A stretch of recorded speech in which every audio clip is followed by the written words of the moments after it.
revamping key sectors such as agriculture, manufacturing, and tourism.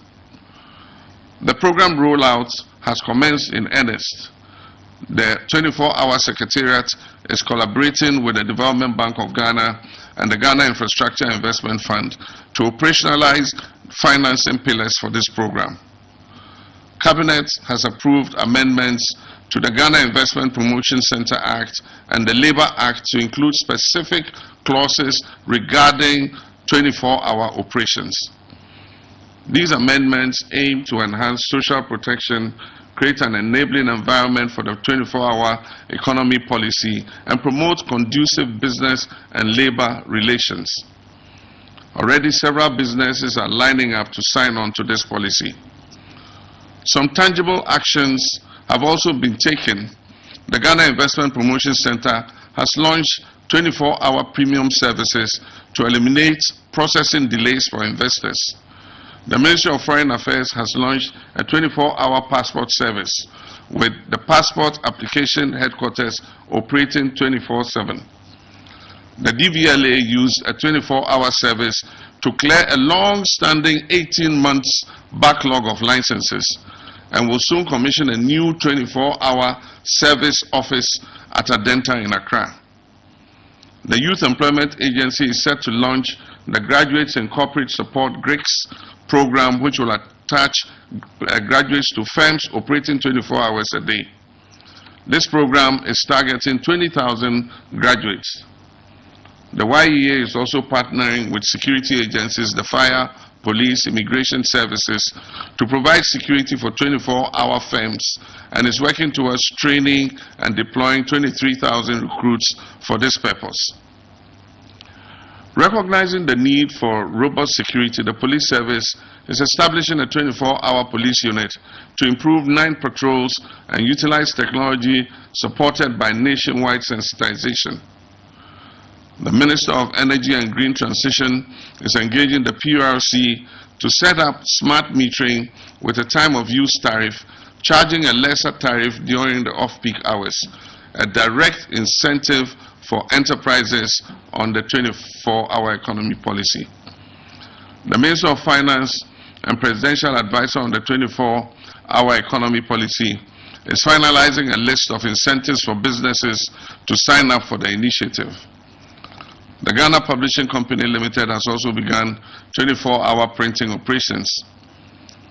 In fulfillment of the 120-day commitment, we're pursuing new avenues of job creation, expanding employment opportunities, particularly for young graduates, and empowering the private sector as a key driver of sustainable job creation. We promise to establish an accelerated Export Development Council to promote exports as a key strategy for economic transformation. I'm glad to report that on Monday, I inaugurated a 19-member Accelerated Export Development Advisory Committee, which I chair myself. This committee will monitor export activities and performance across all ministries, departments, and agencies, including the Ghana Export Promotion Authority. We will not accept any business as usual attitude. The committee's functions include reviewing performance reports, monitoring targets, refining trade policy, deliberating on international trade issues, and providing policy guidance for exports.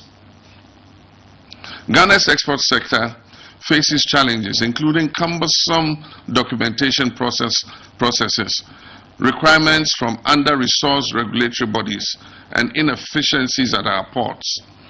According to the International Trade Center, these inefficiencies cost Ghana $4.3 billion yearly in losses, export losses. Sectors such as fisheries face contamination issues, and vital segments including women and SMEs remain underrepresented in our export sector. Establishing the Accelerated Export Development Authority Committee is crucial as a central platform for coordinating reforms, driving execution, and unlocking Ghana's full export potential. Under this Accelerated Exports Advisory Committee, our bold strategy to grow non-traditional export earnings by several multiples over the current $3.5 billion exported annually by at least 2028. The Africa Continental Free Trade Area offers an unprecedented opportunity, and we're positioning Ghana as a regional manufacturing and export hub. This year, we aim to triple the number of companies certified under the African Continental Free Trade Area Rules of Origin. We intend to scale up our export readiness, training for youth and women, and expand into new markets while consolidating our existing partnerships. Ghana will become a hub for products, digital services, knowledge exports, and our creative industries. Convening a national consultative conference on education. I promise to convene a national consultative conference on education to build consensus on the necessary improvements to our education sector. I'm glad to report that this promise has been fulfilled. Over 2,000 proposals were received, including a survey on free senior high school with 20,000 respondents. The report on the consultations will be ready by the end of May 2025 and will be made public. The extensive consultation was crucial to building a genuine national consensus for sustainable reform in our education sector. The no academic fee policy for all first-year students in public tertiary institutions was a key promise to ease burden on families and expand access to higher education. My government has taken concrete steps to implement this. 452,940,012 Ghana cedis has been allocated for the payment of academic facility user fees for 156,294 first-year students in public tertiary institutions for the 2025 academic year. Get Fund has also been instructed to pay the fees directly to the tertiary institutions, ensuring timely disbursement. The No Fee Stress application portal has been developed and is now live for first-year students to register and authenticate their eligibility for this government funding. Introducing social interventions, free tertiary for persons with disability, and Mahama Cares program. We're committed to introducing vital social interventions like the free tertiary education for persons with disability and the Ghana Medical Trust, fund otherwise called Mahama Cares. For free tertiary education for persons with disabilities, budget allocation for beneficiary students has been captured in the 2025 budget statement. The Minister for Education has made relevant data available for Get Fund so that it can prepare for the payment for this 2025-2026 academic year. The Ghana Medical Trust Fund is a bold national policy that provides direct financial support to Ghanaians who are suffering from chronic diseases that are not fully covered by our national health insurance scheme. It serves as a lifeline for chronic disease care.